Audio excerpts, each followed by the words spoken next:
I think that for Smith, the notion of laissez-faire really is misplaced. Smith had very strong roles, to take it in contemporary economic terms, for the state in providing public goods. So that would be defense, infrastructure, the court system, education.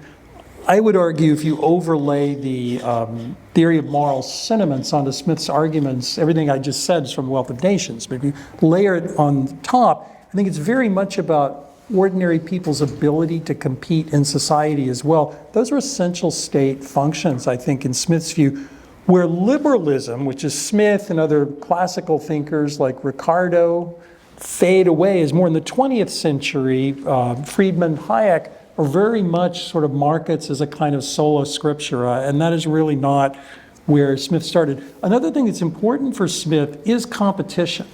What makes this economy work, what gets the pie to be as big as possible, what provides this mass flourishing is competition.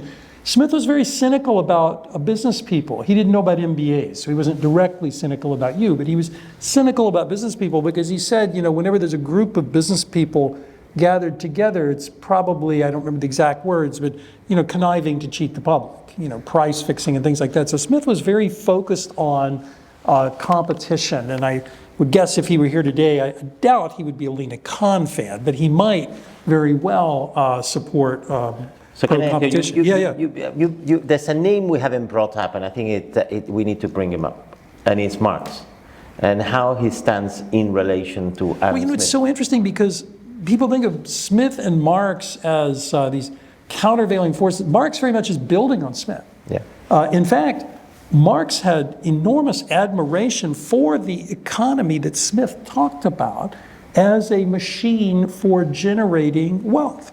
Marx did. There were some technical differences between Marx and Smith that are important, like how does technological change affect workers? That's a very big difference between the two men, although neither had it quite right. Right. But Marx had it more right. No, at least he was, But where Marx, I think, still speaks to today, and why I think it's important to bring Smith back over just contemporary neoliberal thinkers, is the idea of alienation in society. That something can happen, even in a very powerful wealth-generating machine like the one Smith described, that leads to political economy instability. Marx's mechanisms weren't right, but that point, I think, speaks to us. I don't know if you would agree. Yeah, Marx, you brought the concept of alienation, which is a super important concept in Marx's thought, obviously. And, just to be clear on what he meant by that, right? We are workers in a factory, we're producing whatever product it is. Somehow our labor is embedded in that piece of production, but it's not ours. It belongs to the owner of the capital. So when it's taken away from you, you're alienated from your labor. And you may want to, or we may want to explore, it's kind of one of those things that one is better discussing with copious quantities of alcohol. To what extent that concept, can be transferred to today's society somehow, that, we are part of society, we contribute to society as students, as faculty, as administrators, you name it, and somehow you feel you don't have agency nonetheless. And that, somehow these things are happening to you, and even though you're working hard towards a particular goal or you've been a good member of society, you're alienated from society at large because you feel your agency doesn't count.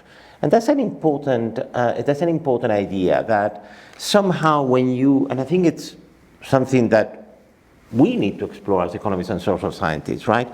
That when you open the market and you open society to all sorts of shocks, to all sorts of influences, many people are going to feel, as if they did not have agency. And that's, I think, Glenn, yeah, I agree. Going back to something that you asked me before, I think one of the reasons for this surge in populism is basically a reaction to the effects of particular policies that were put in place that have transformed societies, in many cases for the better, or in many dimensions for the better, but at the same time have dramatically altered the feel of society for many of those individuals in a way in which they feel they have no say whatsoever, and I mean, there are many examples of these, and where that sense of alienation led to very striking political decisions like Brexit that we will discuss.